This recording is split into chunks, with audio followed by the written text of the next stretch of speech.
Bismillahirrahmanirrahim. This is your biology tutor Saad. Today we will discuss our remaining topic from topic deformities of skeleton. So बेटे हमने deformities को discuss किया था last में. हमने देखा अपने लास्ट लेक्चर में कि deformities का वर्ड हम कब यूज़ करते हैं जब skeleton जो है वो वीक हो जाता है ड्यू टू वेरिएबल फैक्टर्स. तो स्केलेटन जो है वो डिफॉर्मेशन शो करता है. हमने इसके अंदर पहले डिस्कस कर लिया था अपना जेनेटिक कॉज को, फिर हमने डिस्कस किया था हार्मोनल कॉज को. तो हार्मोनल कॉज को ही जरा मैं आगे पहले लेकर जाता हूं, इसका कुछ रिमेनिंग पोर्शन रहता है. Hormonal cause ah cause that happened due to abnormal hormones amount. तो हमने इसमें एक डिसऑर्डर डिस्कस किया था जो था ऑस्टियोप्रोसिस.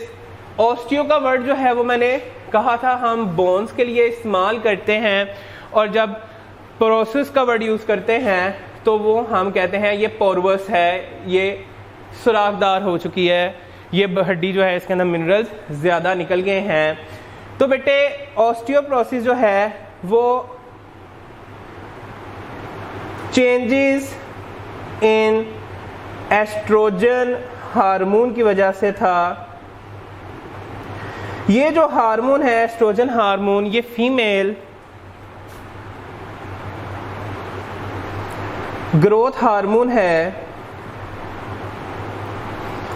जब एजिड वुमेन्स के अंदर मेनोपॉज हो जाता है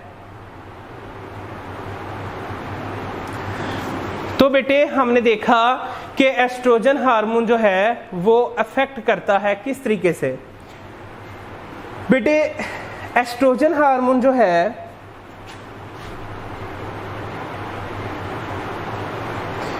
ये अगर मौजूद हो तो ओस्टियोब्लास्ट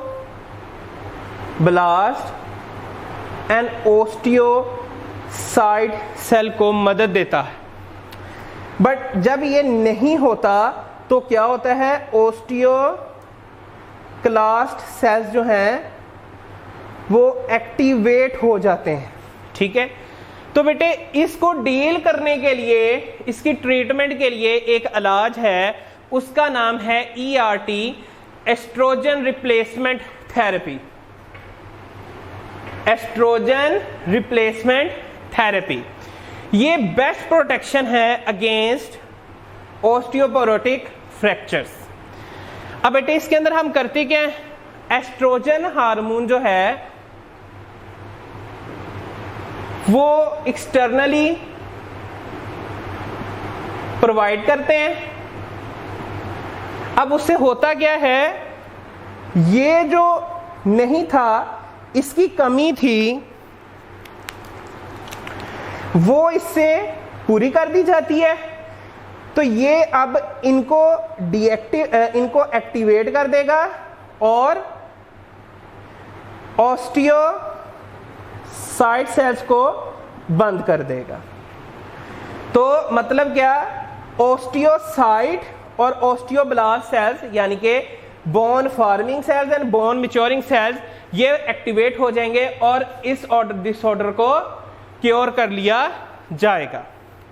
तो इसको कहते हैं एस्ट्रोजन रिप्लेसमेंट थेरेपी, जो हम हार्मोनल कॉज को सही करने के लिए इस्तेमाल करते हैं. अब आगे हमारे पास है न्यूट्रिशनल कॉज. ये हमारा तीसरा पॉइंट है डिफॉर्मिटीज का. इसमें न्यूट्रिशनल न्यूट्रिएंट से वर्ड निकला है. तो न्यूट्रिएंट जो है ये ग्रोथ प्रमोटर्स हैं, रेगुलेटर्स हैं,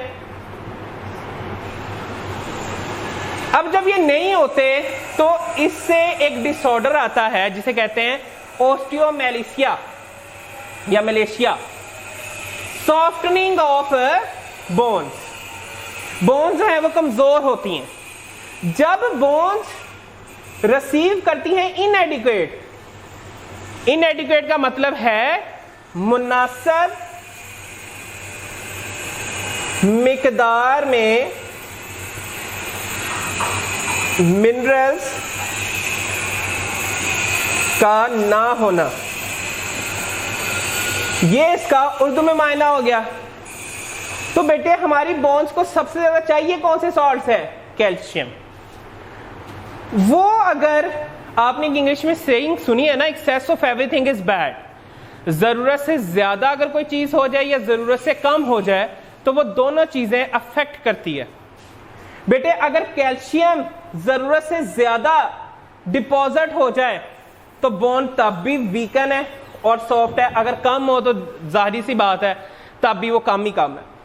तो बेटे इससे होता क्या है, जब इंसान अपना वजन हड्डियों पे डालता है, टांग की हड्डी पे, तो वो नहीं उठा पाती बल्कि पेन होना शुरू हो जाती है। और जब पेन रेडिएट करती है, ठीक है, तो बेटे क्योंकि अब आपको पता है हमारा ये अगर वर्टिब्रल कॉलम है तो बेटे ये वाला हिस्सा जो है इसको हम क्या कहते हैं?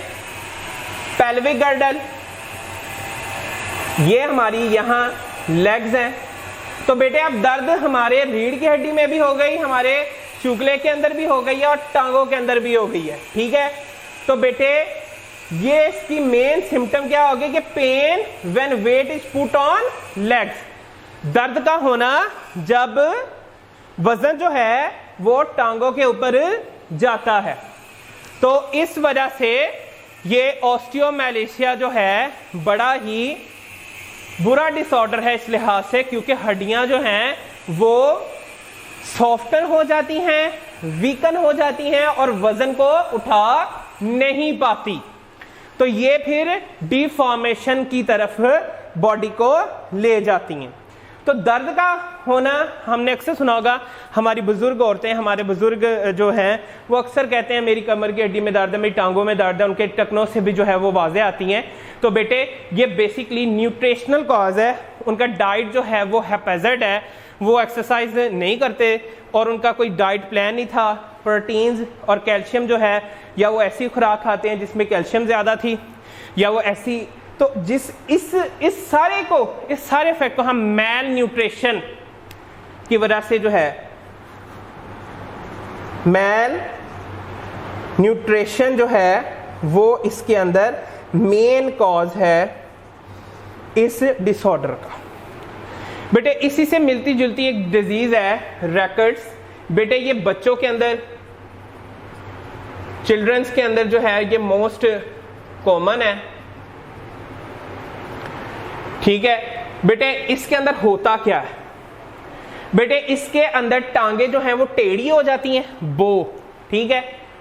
डिफॉर्म पेल्विस और उनका चुकले का जो एरिया है वो भी तिरछा हो जाता है, मुड़ जाता है और वो बड़े मुश्किल से, तो इससे होता क्या है?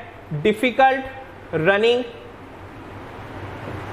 वेट को वो कैरी नहीं कर पाते, डिफिकल्ट रनिंग हो जाता है। अच्छा ये काज होता किस वजह से? ये विटामिन डी और कैल्शियम की डेफिशिएंसी की वजह से होता है। बेटे याद रखिएगा, हम जो डाइट खाते हैं उसमें विटामिन डी अगर होगा तो वो डाइजेशन जब होगी उस डाइट की,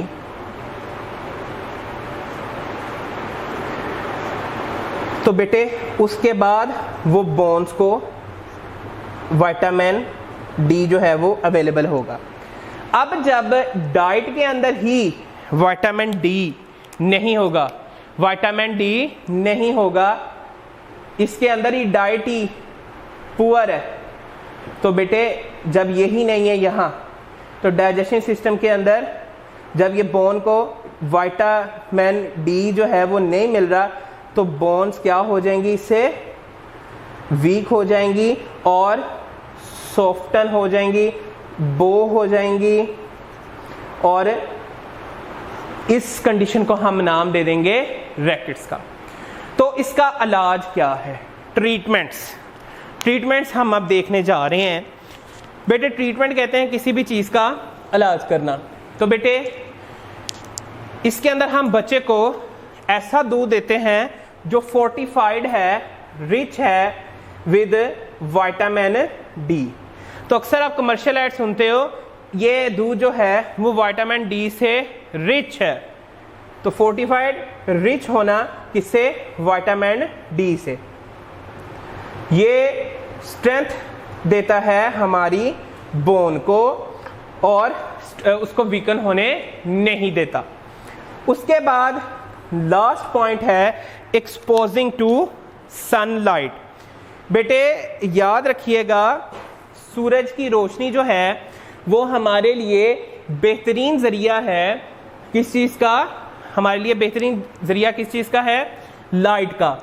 तो बेटे हमारे पास सूरज की रोशनी आती है, सोर्स कौन सा है? सन है।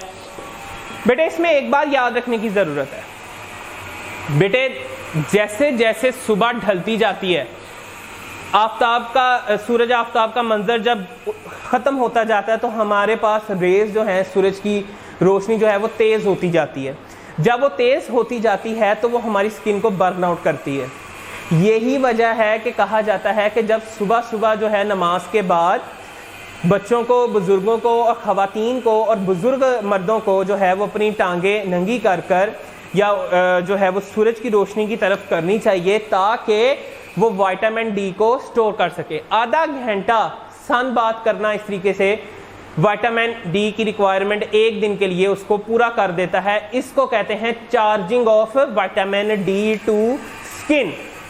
बेटे याद रखिएगा, जो स्किन है जैसे जैसे दिन चढ़ता जाता है, जब इंटेंसिटी ऑफ लाइट इंक्रीज करती है तो वो जो रेज हैं वो स्किन को डैमेज भी करती हैं। तो बेस्ट जो है वो रेज कौन सी हैं? सुबह के वक्त जब सूरज आफताब का मंजर होता है तो तब जो है वो सन रेज को लेना बहुत ही बेनिफिशियल है, वो उसको बड़ा ही मदद देता है। तो बेटे आज हमने अपना